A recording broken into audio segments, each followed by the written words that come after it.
Welcome, ladies and gentlemen, to the MCDFNL Footy Show for another week. What's going to be a huge week in the Maryborough-Castlemaine District Football and Netball League. Sean Kelly's my name, in the host chair as always. Joining me is my co-host, Sam Gowers. Sammy, welcome back, mate. Thanks, mate. Glad to be here alongside yourself. Big week coming up. Big week just passed as well, and unfortunately we started off with some sad news to start with, and that being the passing of one of the legends of the MCDFNL. There is no doubt about it. Harold Mason, of course, beloved trainer from the Carisbrook Football Club, unfortunately passing away late last week. Our condolences, of course, going to the Mason family and everybody involved with the Carisbrook Football Club, where he was such a loved figure. Yeah, he was. You'd be hard-pressed, I think, Sean, to find a bloke more loved than Harold was at Carisbrook. 7+ decades of involvement with the Redbacks. Dual premiership captain coach. Yep. Back in 1949, 1950, been a trainer for 45+ years out there, done every job under the sun at the Redbacks, and yeah, like I said, just a revered member of that club. Yeah, he is indeed also an MCDFL Life member. The world is going to be poorer for Harold's loss, and the league in particular is going to be poorer for the loss of Harold Mason. So we send our thoughts and prayers out to everybody involved, as we said, the Mason family, the Carisbrook Footy Club, and everybody that has been involved with Harold over his time. He will be very, very sorely missed. Talking point number 2 for this week, and how can we go past what is the game of the year to date? It was built up. We gave it a huge billing last week, of course. Navarre taking on Navarre last Sunday, and it lived up to all expectations. And the streak looked like it was in a bit of trouble at three-quarter time when Natty were leading, and everybody thought, hang on a second, it could just happen here. But Navarre kicked a bit in the last quarter, got over the line in the end. They keep the streak intact. They raised the bat for the half-century. Congratulations to the Navarre Football Netball Club. 50 senior wins in a row, and as we mentioned last week, we believe that they've tied the Victoria country record for consecutive win streaks, and they put it on the line this week in another big game, which we'll speak about later on. Yeah, they certainly did live up to all expectations out at Natty on Sunday, Sean. Massive crowd as well out at the Natty Alec Recreation Reserve. Navarre got up by 11 points in the end, but like you said, Natty were leading by 10 points at three-quarter time, as much as 16 points early on in the fourth quarter. Yep. But Navarre just did what they know how to do best.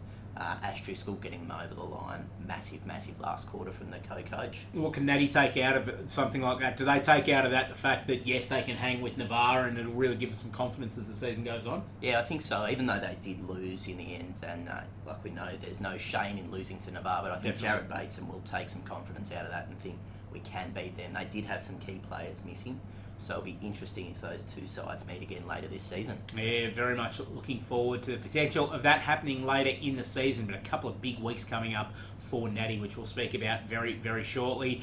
Talking point number 3 this week. We were supposed to talk about this last week, but we had that much on the plate that we ran out of time. As we speak, we have boys up in far north Queensland representing the Maryborough-Castlemaine District Football and Netball League on the annual AFL Goldfields Far North Queensland trip. Harry Butler from the Carisbrook Footy Club, Jack Hayward from the Trentham Footy Club, Caleb McBride from Newstead, and we also have Jai Mortlock from Natty Bialaba, who played all up against AFL Cairns last Sunday. Unfortunately, didn't quite get over the line, but have another chance on Wednesday this week, which obviously you're seeing the show on Wednesday, so it's being played as you're watching this. They play AFL Townsville Mackay at the Tony Island Stadium on what is a fantastic trip for the development of these young players. Yeah, it certainly is a great chance for some of the MCDFNL's younger players to get away and I suppose play alongside players from around the district as well, improve their footy. Nice chance for the boys from the AFL Goldfields office as well, just to get up north and work on their tans. They're certainly doing that at the moment as well, I can tell you that very nicely. But Jai Mortlock, very impressive in the first game from all reports as well. One of the best players in the loss to AFL Cairns. Yeah, he certainly would be. Jai's been playing a fair bit of senior football this year for Natty. Doing some very nice work on the half-forward flank and in the forward pocket, so he'll go on to be a very important player for the Swans in the future, I imagine. And of course, the game being played against AFL Townsville Mackay on the Wednesday. The boys will fly back on Thursday, and then on Sunday they're in action again, taking on AFL Barwon, so obviously the best leagues from the Geelong district, along with other MCDFL players from throughout under 13s, 14s and 15s. And that will happen at the Lake Wendouree Football Ground, C.E. Brown Reserve. So if anybody wants to come down and have a look at the best of the best of the kids in the region. Wendouree Reserve on Sunday, July the 3rd, will be a very good place to be to watch some of the cream of the crop of sporting talent in the area. Yeah, it certainly will be a good chance for everyone to get along and have a look at some stars of the future, Sean. They will indeed, but the stars of today are in action this week in what's going to be a huge round 10. All games being played on Saturday this week. No Sunday footy. We've got a bit of a, obviously because of the AFL Goldfields Interleague, there's no Sunday footy this week, so it doesn't take players away from their junior clubs. But it's a pretty big round coming up with, I suppose, two of the biggest clashes of the year, and also some very interesting clashes that could sort out positions lower in the top 8. But we start this week out at Maldon, with Maldon taking on Avoca. Unfortunately, the Dons on the wrong side of a fairly big result against Talbot last week, whereas Avoca also couldn't take it to Lexington. Went okay for the first half, but just couldn't see it out.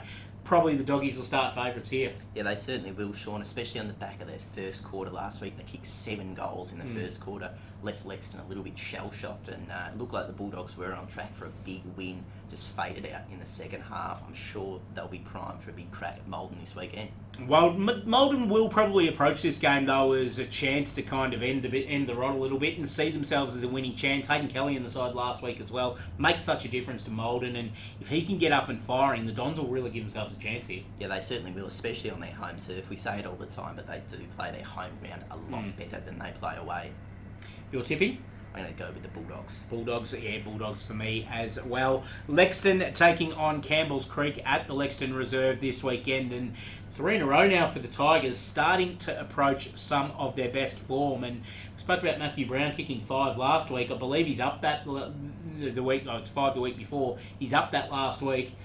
8 goals, absolutely flying at the moment, leading from the front, the Lexington coach, and really important game for them as well. It's one that they can't afford to switch off with. Yeah, certainly. They're just starting to find their feet a little bit. I think Lexington, a lot of new players into the side this season, a lot of players from last season left during the off-season. But like you said, Matt Brown doing some very nice work in front of goals.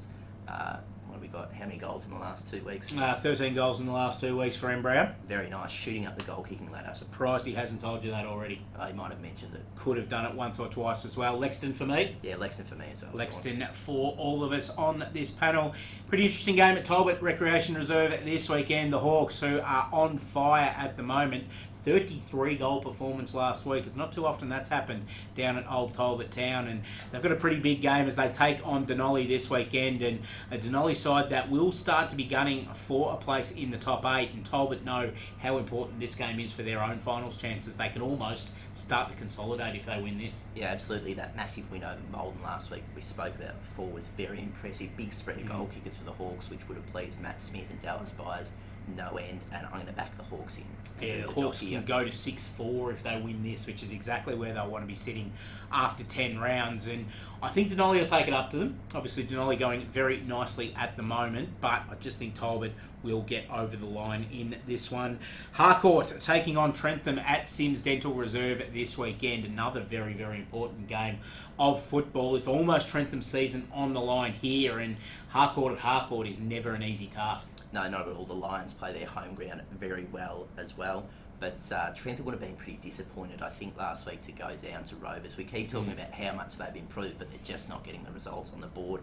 So I'm going to go with the Lions in this one. Yeah, Lions for me as well. Just feel that, as you mentioned, they're travelling a little bit better than Trentham at the moment. That are just kind of treading water a little bit. They need to get out of that funk. If they lose this week, they're 2-8 and they're just about cactus, I think. Yeah, we've seen some, I suppose, honourable losses from Trentham this week, but unfortunately that doesn't put you up the ladder. It does not indeed. Pretty interesting game being played at Princess Park this weekend. The Maryborough Rovers taking on Newstead. Both of these teams in pretty good nick at the moment, and both of these teams eyeing off a spot in that top 8. I reckon this will be one of the better games of footy for the round. Yeah, absolutely, Sean. We saw Rovers last week pull off, I suppose, a bit of a surprise result maybe for some people travelling down to Trentham, but we know they had a lot of injuries early on in the year, and maybe we're starting to see the real Maryborough Rovers. Yep. I think they'll take it right up to Newstead, but just a little bit too much class from the Kangaroos. Yeah, the Kangaroos, I suppose, playing on a good ground as well. If it was at Jubilee Oval, I'd probably be more inclined to tip the Rovers, but getting out onto Princess Park and getting out onto that bit of surface that Newstead know pretty well, I I reckon that'll hold Newstead in pretty good stead, and they'll get this one, I think, just. This will be a good game, though. Should be, especially that bigger ground. We know Newstead's a young side and they like to run a bit more space to move, and I just think they'll be too good for the Magpies. I think you're right, but the two marquee matchups of this weekend, starting out at Royal Carisbrook, this is going to be an absolute belter. Carisbrook taking on Natty Bialaba. Natty, of course, their first loss last weekend. Carisbrook their first 2 games of the season, and they're not missing a beat since. This is going to be a cracker. Yeah, absolutely massive game, which both clubs would love to win. There's probably no love lost between these two sides. None at all. Built up a fair old rivalry since Natty joined the league. I'm obviously going to go with the Swans, but Carisbrook is in red hot form. How do you think Natty Bialaba can beat Carisbrook this weekend? I'm not too sure. That confidence, I suppose, that we spoke about before, even though they lost to Navarre last week, will have Natty riding high. But like I said, Carisbrook just in red hot form at the moment. Going the other way. For that reason, Carisbrook, you're right, red hot form. I'm tipping them, obviously. Big clash between Lockie Cameron and Jackson Bowen in the ruck this week. That could be determinant of how this game goes. Yeah, I suppose Lockie Cameron, fights a bit of a lone hand in the ruck for Natty, whereas Carisbrook's got blokes like Brady Neal that can jump into the ruck. It's just starting to come back into the team as well. Yeah, so I suppose that battle could go a long way to determining the result, like you said. Yeah, Carisbrook for mine in this one. Just feel they've got a bit extra spread of goal kickers up forward to help them over the line. And then out at Navarre this weekend, the remaining 2 undefeated sides. It's like the heavyweight bout. 2 undefeated sides enter, 1 leaves. Navarre versus Royal Park. Big test for Royal Park. Big test for Navarre, obviously, who probably haven't been getting to the line as strongly as what we've seen in recent years. They've been spluttering to the line, but they've been getting there. State record on the line. Yeah, this will be a massive game for the Grasshoppers. I know that they've said they're not worried about the record, but to do it at home would be very, very nice, especially against the league's only other unbeaten team. And obviously cannot tip against the Grasshoppers at the moment. Cannot, but if there was ever a week where you're going to think about it, this might be it, knowing that Royal Park have been in some pretty good nick at the moment, did a nice job against Harcourt on the weekend, and just seeing how Navarre played against Natty on the weekend, I can guarantee you that AJ Beecham was at that game watching it, taking notes and trying to figure out how to beat Navarre. Obviously, it's round 10. You don't win premierships in round 10, but if Royal Park can get this done, it's going to give them a huge confidence boost. Yeah, I suppose Royal Park's almost been a bit of a surprise packet insofar as they are unbeaten up to this round. And we had seen Navarre sort of start to stumble the last couple of weeks. Newstead pushed them, and then obviously Natty on the weekend. So I suppose it wouldn't be a massive surprise if Royal Park knocked them off. But I just think the Grasshoppers will be far too good, especially with that record on the line. Look, I'm not as bullish as you on it, because you just feel that Navarre are stumbling. But there's 2 things: they always rise against better opposition. You saw that in the last quarter last week. And again, as we say every week, they have not given us a reason to tip against them as yet. If they had lost last week, I probably would have tipped Royal Park this week. But they didn't. They keep going, and it's Navarre for mine in this one as well. Until they give me a reason to tip against them, I can't do it.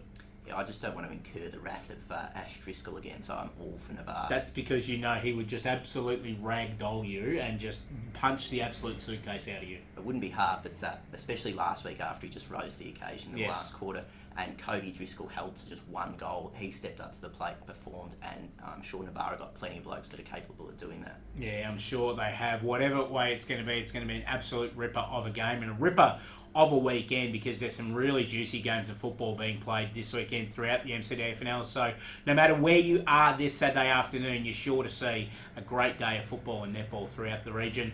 Thanks for joining us, Sammy. Absolute pleasure having you with us once again this week, my friend. Thanks, mate. Looking forward to a massive weekend of football. It's going to be a huge weekend, and we're going to be back next week to bring it all to you in its entirety, to have some big talking points that we'll speak about next weekend. On behalf of Sam and myself, it's goodbye for now, and we'll see you next week.